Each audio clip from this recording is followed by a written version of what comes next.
En el nombre de Jesús, de María y de José, recordando ese cuadro tan expresivo como todos los suyos de nuestro sin par Murillo, titulado Las dos Trinidades, en el cual confluyen como dos triángulos, el que forman en la parte inferior María y José dando la mano a Jesús niño, que está como colocado, como entronizado sobre una piedra y que viene a ser el vértice superior de ese triángulo y al mismo tiempo el vértice inferior, porque está descendido a la tierra del otro triángulo que compone ese rompimiento de gloria que nos muestra entre ángeles al Padre Eterno y al Espíritu Santo. Las dos Trinidades, la del cielo, infinitamente bienaventurada, círculo ensimismado de perfección, sin que necesite a nada ni a nadie en su gloria intrínseca, y que sin embargo como que se desdobla constantemente en una felicísima salpicadura divina, en la encarnación. Las obras ad extra de Dios son todas hermosas. Mil gracias derramando pasó por estos sotos con presura, pero la más hermosa de todas, aquella en la que no pasó con prisa, sino en la que se detuvo, fue la encarnación. Y esa encarnación del Verbo tenía que insertarse en una, digámoslo así, estructura, composición humana. Esta es la Sagrada Familia, modelo de toda familia, modelo de toda sociedad. La Sagrada Familia en la que el Verbo al mismo tiempo se nos manifiesta como un niño, como un hombre que va creciendo en edad, sabiduría y gracia ante Dios y ante los hombres, pero también se nos esconde misteriosamente. En la breve antífona del Aleluya hemos rezado hoy: Vere tu es rex absconditus, Deus Israel Salvator, con una leve perífrasis del profeta Isaías, que dice en realidad: Vere tu es Deus asconditus, en verdad tú eres Dios escondido. La liturgia, adornándolo un poco, dice: verdaderamente tú eres un rey escondido, humillado, despojado, siendo el Dios de Israel el Salvador.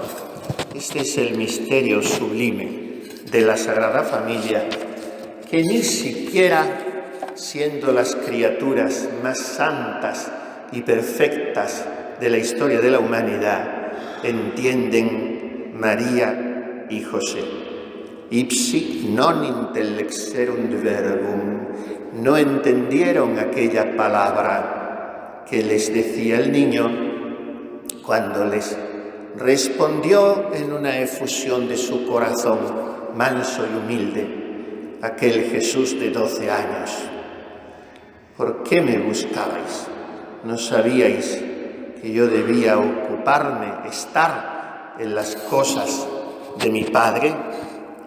Esta es la enseñanza de la encarnación del Verbo, esta es la enseñanza de que Él aparezca en una familia en la cual nos dice también el evangelista: erat subditus illis. Jesús estaba sujeto a María y José, consagrando así la importancia del principio de autoridad, sin el cual toda sociedad está perdida. Ese principio de autoridad que, por desgracia, vemos brillar hoy por su ausencia, no solo en tantas manifestaciones de la vida civil, sino incluso dentro de la propia familia. Jesús, el Verbo encarnado, les estaba sujeto. Dios sujeto a unas criaturas. ¡Qué humildad! Unas criaturas mandando a Dios. ¡Qué grandeza!, exclama San Bernardo al contemplar este misterio. Tardó este culto a la Sagrada Familia en despertar en la Iglesia. Fue solo a partir del siglo XVII cuando comenzó a despuntar en uno de los países que ha sido tradicionalmente más religioso, que se ha gloriado de tener a San José por patrono y que hoy desgraciadamente es víctima de un neopaganismo que lo ha asolado prácticamente todo. Me refiero al Canadá. Y allí otra orden gloriosa tradicionalmente por sus apostolados de todas las índoles posibles, la Compañía de Jesús, impulsó fuertemente la devoción a la Sagrada Familia. Y de allí saltó a otros muchos países, en modo tal que a fines del siglo XIX el Papa León XIII, por el breve Neminem Fugit, que comenzaba diciendo precisamente esto, a nadie se le escapa lo beneficioso de esta devoción, dispuso que comenzase a celebrarse y finalmente en 1921 Benedicto XV regaló a la Iglesia la misa y el oficio propios de la Sagrada Familia, para que los fieles un día como hoy podamos meditar en las virtudes domésticas que deben adornar todo hogar cristiano y que nos las ha enumerado el apóstol de las gentes en su epístola de hoy a los colosenses. La dulzura, la humildad, la paciencia, todas esas virtudes que templan el alma contra el choque de los defectos y de las diferencias de carácter y de temperamento. Y sobre todo, el amor mutuo, por encima de todo, el vínculo de la caridad, que es el ceñidor de la unidad consumada, y es lo que hace que cada uno se las ingenie para aliviar las cargas de los demás que conviven con él, para dulcificar sus amarguras. Es esa benévola indulgencia que sabe disculpar los inevitables roces de carácter que trae la convivencia cotidiana, que predispone los corazones heridos al perdón, que está siempre dispuesto a imitar al corazón de Jesús, que nos lo perdona todo. Nacido todo, repetimos, no de un constante espíritu de autosuperación o de una visión filantrópica de la vida, sino de la única raíz que puede vivificarlo todo, que es la de la caridad. El tener padres y virtuosos y temerosos de Dios me bastara, dejó escrito en el primer renglón de su autobiografía, que quiso comenzar precisamente por una laudatio a sus progenitores, Teresa de Jesús, en cuya casa estamos.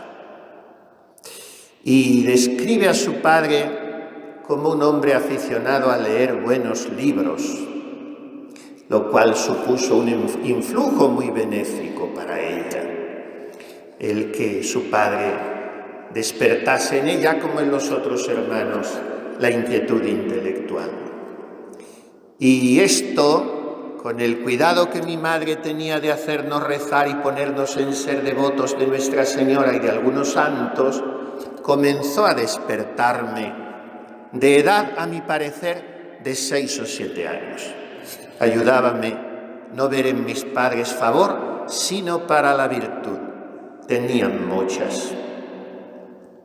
Habla después de la caridad de su padre para con los pobres, de su piedad con los enfermos, de su delicadeza y su trato bondadoso con los criados, de las virtudes de su madre en sus enfermedades y de una honestidad tan grande que manifestaba incluso en su vestido, de su apacibilidad, y por fin habla de sus hermanos y de ellos dice: ninguna cosa me desayudaban a servir a Dios.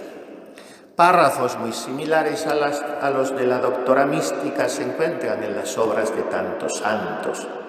Podríamos, por ejemplo, hablar también de esa familia de santos, la de Santa Teresita. Sus padres, de hecho, ya están en los altares y no es difícil pensar que poco a poco vayamos viendo también en ellos a las demás hermanas, todas carmelitas descalzas y una salesa. Y así tantos santos, porque la santidad arranca de la familia, como todo arranca de la familia.